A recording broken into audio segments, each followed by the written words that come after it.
There's been a ton of buzz here surrounding the Garmin R50's new release. It's amazing, it's groundbreaking, it's innovative. I am personally super pumped for it, and you guys have a ton of questions. In today's video, I'm gonna try to answer them all. Now, the first question and the first comment that actually came in on the videos was probably a little tongue-in-cheek, but they were saying, am I giving away a Garmin R50? And unfortunately, I'm not. In fact, I don't even have a Garmin R50. Playbetter sent me one to test. I used it for about a week to shoot the videos and I sent it back to them. They sold out nearly immediately after I put the video out, but the good news is they're starting to take pre-orders for the next batch. They've got a big batch coming in. They're probably gonna be your best bet in order to snag one of these, so get in line over there. I'll leave a description down below. And the other good news is that we are running some giveaways here on Let's Play Through. I'm giving away a launch monitor, not the R50, but another launch monitor, and we're giving away a rangefinder right now as we speak. So I'll leave those down in the description. Make sure you're subscribed to Let's Play Through. I'm always giving stuff away. Unfortunately, just not the R50, it's too hot. The next, a little bit more serious question that I got in was, do you need a computer in order to run GS Pro and some of the third-party options available? Just to recap, with the Garmin R10, you have the built-in Home T Hero. You also have access to E6, E6 Apex, Awesome Golf, and GS Pro. Now, apart from Home T Hero, Garmin's own software, you will in fact need a gaming PC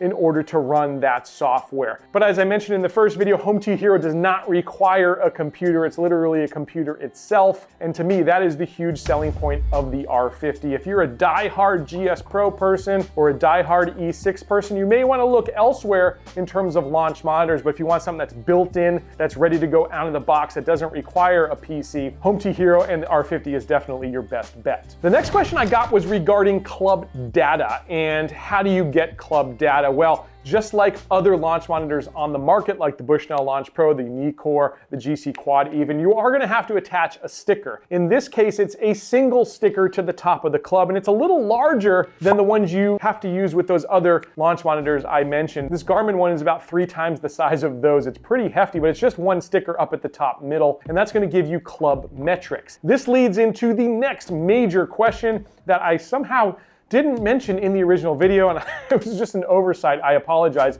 But here on your screen are the metrics that are measured directly, I should add, by the Garmin R50. And I wanna make sure that that's clear because with the R10, some of these were calculated, but with the Garmin R50, these are directly measured. Ball data, you get ball speed, launch angle, launch direction, spin rate, spin axis, again, both of those directly measured, smash factor, total distance, carry distance, total deviation, and apex height. By adding the sticker, you will get club data that includes club head speed, the club path, the angle of attack, the face angle, and the face to path. Pretty much anything you could ever want out of a launch monitor the R50 is giving you. Now, the next question I got was how many cameras are measuring this? And the answer is there are 3 cameras that are measuring this data. You've got 3 onboard cameras, including that very cool slow motion camera. I think that is a huge upgrade here with this device. It's something I've only ever seen in the Unicore, as well as the Apogee here that I have in my studio, which the Apogee is a down-facing camera to see the impact. I like that as well, but it's nice to have it side by side there. You can see if you hit it fat, if you hit it thin, that sort of thing.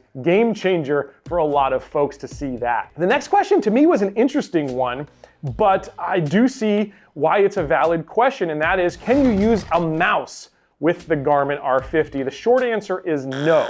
The longer answer is, I think what a lot of people are saying is having to lean down and press buttons is going to be difficult and cumbersome. For me, that's the huge selling point of the R50. The fact that I don't have to walk back to my desk and push a mouse, look up at a monitor, and try to fiddle around with things. It's literally right there in front of me. But I do understand that there are older folks and people that have a harder time bending down. I will say this Garmin R50 is big, and so you don't have to bend down probably as far as you think. But again, for me, that's the biggest selling point, and no, you can't use a mouse. And I don't know of any way to hook up any other external Bluetooth devices to this one. If you want to hook up a projector, for instance, again, you plug in the HDMI. If you want to hook this into your computer, you use the USB-C. So you do need to wire into those devices. The next question I get a lot with all launch monitors, and I got here again with the R50, was can you use this for right-handers and left-handers at the same time? Now, I'll say this, 98% of the time, I think most folks probably are the ones using their launch monitor. For the time you have friends, or if you're one of the people in that 2% that has got a lot of lefty friends, or you're a lefty and you've got a lot of righty friends, this is not any different from any of the other launch monitors like the Bushnell Launch Pro or the GC Quad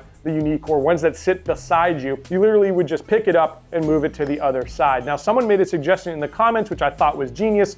Maybe on your mat, draw a little square so you can drop it in the same place every time and it makes it easy.